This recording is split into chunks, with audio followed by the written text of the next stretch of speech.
አብይ እኮ ፕሮባብሊ በአፍሪካ ውስጥ ማሲቭ የሆነ የድሮን ካፓቢሊቲ ገንብቷል።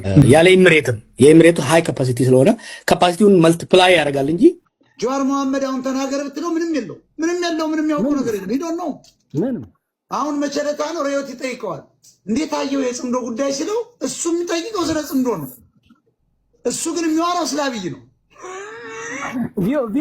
ቪኦኤና ኮዶቼ ሌላች ያገለ ነው። ስለ ጽምዶ ነው የሚጠይቀው እሱ ሌላ እሱ የሚያወራው ስለ አብይ ነው። የሚሉት አይነ ጽጉሩ ገርሞ ዝም ብሎ እንዲሁ ያዳምጧ እንዲያየ ደግሞ ያ ሄድ የሚባለው ሲደብረው ሰው ታውቀዋል።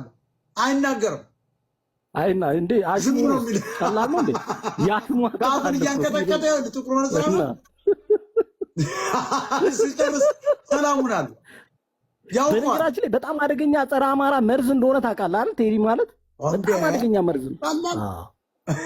በጣም አደገኛ መርዝ ነው። የተከፈረበት ማለት በነገራችን ላይ ያገነኑት አማራን እንደ ቱሲ ነው እንደምናምን እንደሚባለው በቃ እንደው ቆርጦ በሚታኛ በለው የመጀመሪያው ሰው እሱ ኢንተራሞይ በትክክል ኢንተራሞይ በለው ስላልቻለን። ይሄን ቪዲዮ አያችሁት? ሰሜን ጎንደር ጠለምት ወረዳ ነው። የኔና የእናንተ እህቶች፣ የኔና የእናንተ ወንድሞች፣ የኔና የእናንተ እናትና አባቶች እምን በላው እያሉ እየለመኑ ነው። አልደርሳቸው ብሎ እጃቸውን ዘርግተው 2018 ዓመተ ምህረት ዝናብ የሚባል ነገር የለም። ሐምሌ ወር ባሁን ባሳለፍነው ወር 16 ሰዎችን በውሃ ጥምና በራብ አተናቸዋል። ይሄ የሆነው ደግሞ ድምጽ የሚሆናቸው ሰው ስላጡ ኢትዮጵያዊ አይደሉም። ሰሜን ጎንደር ያለ ሰው ኢትዮጵያዊ አይደለም። የአማራ ክልል ዜጋ አይደለም። እንደዚህ ጋር ኢትዮጵያዊ ዜጋ አይደለም። የሚራበው እኮ እኔና እናንተ ለራሳችን እየተስገበገብን ነው። ቪዲዮ ስንሰራ ስድብ ነው። እባካችሁ ከሀገር ውስጥም ከሀገር ውጭም ያላችሁት ወንድሞች በመድኃኒዓለም ብላችሁ ለእነዚህ እናቶቻችን ድረሱላቸው። በጣም የሚያሳዝን ነው። ንጹሃን እንደዚህ እያለቁ ነው። ሰው ግን ዛሬም ቢሆን ወልቃይተኛ እንትን ራያየኛ ምናምን እየተባለ ክርክር ላይ ነው። ግን ብዙዎች እየሞቱ እየተሰቃዩ እየተፈናቀሉ ባለበት ሁኔታ ትኩረት ተደርጎ በሰብአዊነት መርዳት ላይ ትኩረት ቢደረግ እላለሁ። የአንድ ሀገር ሰው ሆኖ የኢትዮጵያ ሰው ሆኖ እንኳ መረዳዳት በዚህ ልክ ለምን ይከብዳል የሚለው በጣም የሚያሳዝን ነው። የአንድ ብሔር ሰዎች ራሱ የሚያስቡት ያው የኛ ነው ምናምን ፉክክር እንጂ የሚሞተውን ሰው እንድረስለት እንዘንለት ወደሚል የሚሄዱ ብዙ ሰዎችን እያየን አይደለም። የዓለም አቀፍ ደረጃ እኮ ሂውማኒቴሪያን እየተባለ ለሰው ልጅ እንራራ እየተባለ ሂውማኒቴሪያን ኤድ በሚደረግበት ዘመን በዚህ ልክ ሰዎች ተረባው ተሰቃይተው ታርዘው እየሞቱ እያየን ዝም ማለቱ እጅጉን የሚያሳዝን ነገር ነው። ዛሬ አካባቢ የሚጣሉበት ነው። የትግራይ ነው የአማራ ነው እየተባባሉ ግን ንጹሃኑ ግን ያንን አይደለም የሚያስቡት። ረሃብ ብሔር አይመርጥም፣ ረሃብ ሀገር አይመርጥም። ረሃብ ኢትዮጵያዊን ብቻ ራሱ አይደለም የሚመርጠው። ረሃብ የትኛውንም አይመርጥም፣ ግድ አይሰጠውም። የትኛውም ሀገር ሰው የትኛውም ብሔር ተወላጅ ሆንክና በጣም የሚያሳዝን ነው። የሁላ ሰው ተቸግሮ ተርቦ ማየት። ድርቅ ደግሞ በዚህ ልክ በአሁንም ዘመን እያጠቃ መሆኑ በጣም የሚያሳዝን ነው። ለምን ዘመኑ ተሻሽሏል፣ ቴክኖሎጂው እንትን ብሏል፣ ተሰራጭቷልና ያ ላይ ከማተኮር ይልቅ በዘር በምናምን ተዘፋፍቆ ሰው በዚህ ልክ ችግሮች ሲጻኑበት ያሳዝናል። እንግዲህ ፈጣሪ ድረስላቸው፣ ሰው የሚችለው እንዲያደርግላቸው። እንግዲህ ድምጽ ለመሆን ያመጣቸው ያን ለማለት ነው። ዘመድኩን የሚለው ነገር አለ። እስቲ ከመንሱር ጀማል ጋር ስሙት። እንዴት ነህ ዘመዴ? ደህና ነህ ወይ?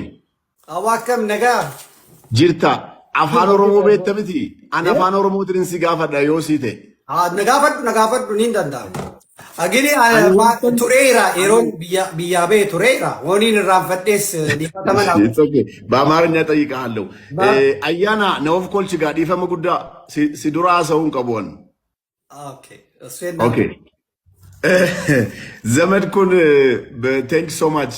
እንግዲህ አፋን ኦሮሞ ማወቅ ማህበረሰቡ ውስጥ አድገሃል ወይ ስለዚህ ማህበረሰብ ታውቃለህ ማለት ነውና እንደ እኔ 2-3 ጥያቄ አራተኛ ግን ሽምግልና ነው ምልክህ።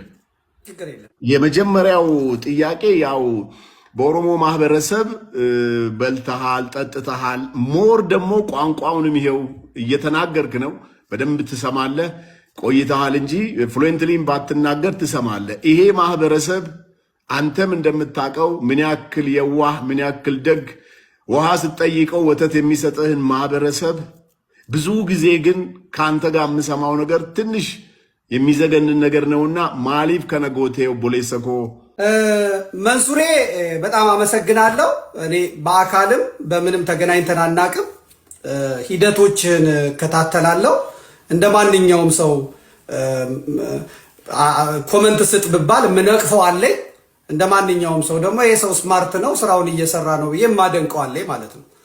ግን አንድ ቀን በመኪና ውስጥ የሆነ ነገር ከሆነ ትንሽ የኮሜንት ከመስጠት ውጪ ስምህን አንስቼው አላውቅም። አንተም ሰምተህ አታውቅም እርግጠኛ ነኝ።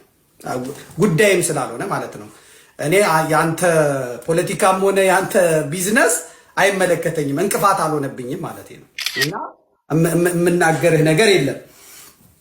የመጀመሪያው ጥያቄ ከዚህ ማህበረሰብ ጋር በልተሃል፣ ጠጥተሃል፣ አድገሃል ምናምን ብለህ ነግረኸኛል። እና ይሄ ውሃ ሲጠይቁት ወተት የሚሰጥ እና ደግና የዋህ ህዝብ ብዙ ጊዜ ትናገረዋለህ ብለሃል።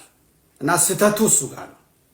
ቅድም ለማስረዳት እንደሞከርኩት እንቆጣጠር ከተባለ አያናም ሆነ ምናምን አላረገውም፣ ልንደራረስ አንችልም፣ ወይም ደግሞ ልትበልጡኝም ትችሉ ይሆናል። ግን ያንን ማህበረሰብ ማወቅ ሳይሆን ነኝ እኮ ነኝ የሐረጌ ቆቱ ነኝ ብዬ እኮ ነው የምወጣው።